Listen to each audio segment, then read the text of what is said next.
Estamos hablando de qué tema estamos. Vamos a ver. El cuento policíaco. Muy bien. ¿Qué recuerdan acerca de lo que hemos visto del cuento policíaco? Miguel. El cuento policíaco nos quiere dar una historia donde se Ok, el cuento policíaco es una historia en la que se resuelve un crimen o un asesinato. Ambas. ese cuento está lleno Es un cuento de ficción. Beatriz, Isabela. el cuento policíaco tiene unos detectives que quiere resolver misterio para la policía con la lectura. Ok, Isabela, y cerramos con Jenny. Muy bien. Pero los cuentos policíacos ya se tendrían que por ejemplo, como estamos en televisión, ese hombre, él era un escritor, y también poeta y cosas de libros así. Él lo enseñaba con cadena, y él se liberaba fácilmente de su cuerpo, de su grupo de capacidad. Ok, una excepción con Ámbar y con Carla. Y ya cerramos de verdad. Vamos.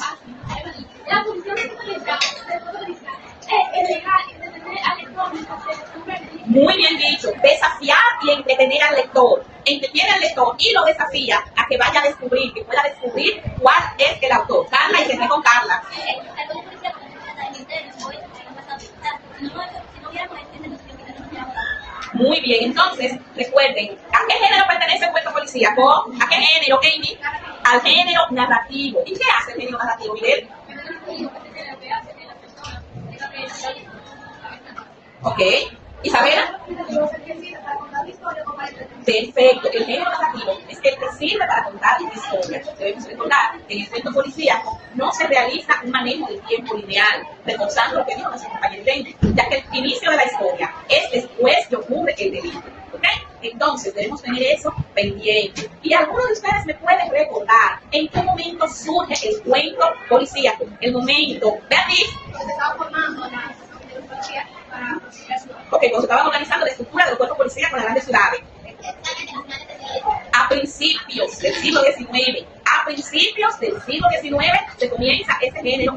El día de hoy vamos a ver algunas exposiciones donde ustedes mismos nos hablarán de algunos representantes del cuento policíaco. Pero antes de pasar a las exposiciones, yo quiero preguntar, ¿por qué ustedes entienden que se considera que Arthur Conan Doyle, Edgar Allan Poe son los precursores del género policíaco? ¿Por qué ellos vienen a ser los precursores? ¿Quién me dice? ¿Qué ustedes entienden? Vamos a ver. Sadie, aparece. Porque fueron los pioneros, por decirlo así, los que empezaron con este género y de ahí se fue evolucionando a diferentes autores. Son como los padres. Nítido. Ámbar. Porque ellos fueron los que empezaron esa evolución y después. Nítido. Angelis y Ashley. El primero en hacer un cuento de detectives fue Edgar Allan Poe. Muy bien dicho, Angelis. Era importante ya que los precursores del cuento policial. Arthur Conan Doyle. fue más conocido por crear personajes, Sherlock Holmes, y Edgar Allan Poe, más conocido por crear el primer cuento policíaco llamado Los Crímenes de la Calle Morgue. Los Crímenes de la Calle Morgue fue el primer cuento policíaco escrito en sí. Entonces, recapitulando, podemos decir que Arthur Conan Doyle creó la estructura, el perfil del detective. Todos los detectives que se han ido escribiendo han seguido el patrón, la personalidad, tienen rasgos característicos, tienen el método de la deducción, tienen ciertos conocimientos científicos. Todas esas características que Arthur Conan Doyle y Sherlock Holmes han sido replicadas por varios autores hasta la actualidad. Entonces, Edgar Allan Poe, con su cuento detectives, Los Crímenes de la Calle Morgue, dio el formato, la estructura de lo que vienen a ser los demás cuentos. Luego tenemos a Agatha, pero lo de Agatha es más a nivel de novela. Ella se especializó en crear ese ambiente de suspenso y fue la escritora que fue un poquito más desafiante. A continuación vamos a ir pasando a los grupos que van a exponer. Aventuras e información personal. Jack London tuvo una vida marcada por las aventuras y la controversia. Su relación con su madre, Flora William, fue complicada y nunca conoció a su padre biológico, William James. Criado por John London, su padre adoptivo, enfrentó diversas dificultades económicas que influyeron en su manera de ver el mundo. Como ferviente defensor del socialismo, Jack London se convirtió en un crítico del capitalismo y participó en diversos movimientos laborales. Sus escritos reflejan esa lucha de clases, como se observa en su obra El talón de hierro, que representa una visión distópica del futuro opresivo. Además de su proyecto político, Jack fue un apasionado del boxeo, practicando este deporte en su juventud y escribiendo de él en sus ensayos. Sus aventuras y viajes incluyeron la fiebre del oro de Clonde, que sirvieron de inspiración para diversas obras como El colmillo blanco. Estas experiencias reflejan su amor por la naturaleza y la vida al aire libre. Él tiene sus obras principales, las cuales son Antes de Adán, La llamada salvaje, El colmillo blanco y también viene El lobo de mar. Voy a decir dos de ellos. La llamada salvaje. La llamada salvaje nos habla de un perro doméstico que enfrenta los instintos salvajes en Alaska la fiebre de oro. También tenemos El lobo de mar, que habla sobre un lobo que enfrenta la supervivencia en la naturaleza salvaje y también entre los humanos enfrentando las dos realidades. Estas obras tuvieron lugar entre el 1903 hasta el 1909.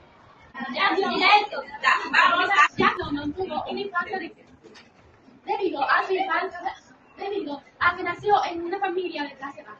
Su madre, Flora Wellman, era autoritaria y estricta. Su relación fue muy tensa debido a que no tuvo una figura paterna.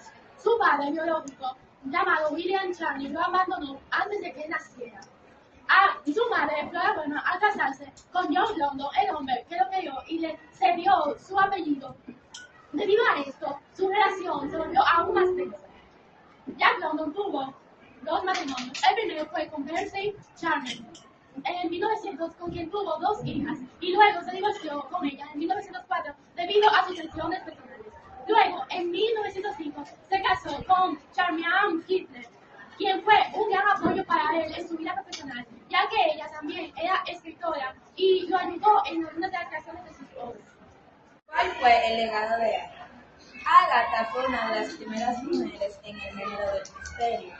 También es la segunda en el género más vendida en todo el mundo. Sus obras, desde la muerte del río Nilo, hacen un gran énfasis. Fue de gran inspiración para grandes artistas que vinieron después de ella, específicamente en la época en la que el cuento policíaco todavía no tenía un gran impacto. Aún en la actualidad sigue siendo una de las mejores autoras del género policíaco. Muy buen trabajo. Gracias, chicos y chicas, por sus buenas exposiciones. Como ustedes hablaron de algunos representantes del género policíaco detectivesco. ¿Okay? Ustedes han hecho una muy buena exposición, nos han aclarado y lo más importante, han aprendido mucho. Pero quiero saber, solamente 2 voluntarios, ¿qué aprendieron de la exposición que hicieron y que vieron? Miguel. Aprendí sobre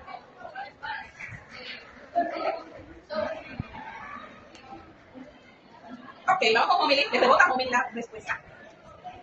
Sobre la historia de estos autores y también sobre sus primeras creaciones y cómo fue su infancia en su vida intensa. Ok, ahora vamos con la siguiente pregunta. ¿Cómo lo hicimos? ¿Qué hicieron ustedes para prepararse para esa exposición? ¿Qué hicieron? Vamos a ver. Beatriz, Ashley y Emily, en ese mismo orden. Prepararon un material de apoyo visual. ¿Puede mostrar el tuyo, Beatriz? Muy bien. ¿Qué? ¿Puedes mostrar el tuyo, Carla? Fue un material colaborativo entre el grupo de los estudiantes que expusieron. ¿Qué más hicieron? Vamos a ver. Fue preparar la cartulina, comprarla, comprar los No, vamos a hablar de método académico, no método práctico. Hicimos lo primero fue aprendernos la expresión, Investigar. sobre el que va a narrar la historia, y también investigamos sobre el Perfecto. Vamos con Ashley y Emily. Investigamos sobre el autor y dividimos los temas para que cada uno desarrolle cada parte del autor. Ok, Emily. sobre estos talleres, dividimos nuestras partes según el gustó, en qué normales coreanas a cada una de las diferentes. Exacto. Ahora voy a hacer otra pregunta. ¿Para qué les va a servir lo que han aprendido? ¿Para qué? ¿En qué lo pueden utilizar? Vamos con Jenny y con Isabela. Lo que solo podemos utilizar, ya sea para el día a día o para una reflexión, también lo podemos usar Ok, vamos a Isabela. Podemos usarlo como por ejemplo, si alguien quiere hacer tipo o por importancia de usar esta información como guía para crear tu propio cuento. Para crear tu propio modelo cuento. Muy bien. Ámbar, Michelle y Yanelis. También le echamos de poco para empezar con el beneficio que usó, que hizo cada uno de los autores de escritores para lograrse. Para reconocer que esos escritores tuvieron una vida difícil, tuvieron muchas luchas. Yanelis. Perfecto. Cierro con Beatriz. Eso también se leemos saber de dónde comienza ese tema, dónde surgió ese tema. Y eso nos enseña a que si leemos cuentos por siempre, sabemos la historia y cómo se desarrolló en la historia. Entonces, cada vez que leamos un cuento, cada vez que veamos una serie de detectives que andan resolviendo un delito, tenemos que tener presente que ese estilo narrativo fue creado por esos autores y que es un estilo que se ha adaptado al tiempo actual. Entonces, seguiremos trabajando con nuestro siguiente tema en la próxima clase. Ya las actividades fueron marcadas, las que ustedes tendrán que hacer. Entonces, nos vemos en la próxima.